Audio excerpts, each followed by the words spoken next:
Hey there, folks. If you're looking to move money from your PNC Bank account to Revolut in 2025, you've come to the right place. Whether you're saving for a trip, managing expenses, or just keeping things flexible, this step-by-step guide will make the process a breeze. I'm your host, and let's dive right in. First things first, make sure you have both your PNC Bank and Revolut accounts set up and verified. You'll need access to the PNC mobile app or website, and Revolut should be linked or ready for external transfers. In 2025, PNC has streamlined their interface, so it's even easier than before. Step 1. Log into your PNC Bank account.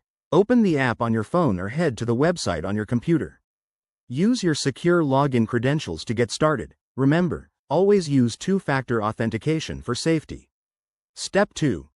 Navigate to the Transfers or Payments section. Look for an option like External Transfers or Add a new payee. Here, you'll enter Revolut's details.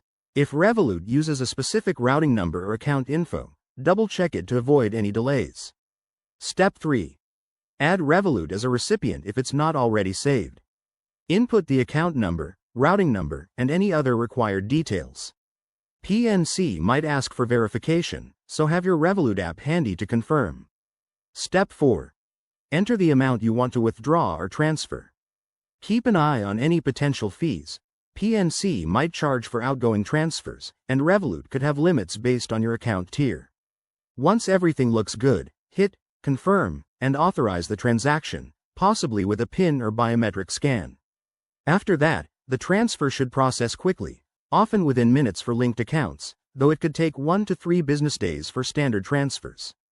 Pro tip: check both apps for confirmation and monitor for any fraud alerts. And there you have it.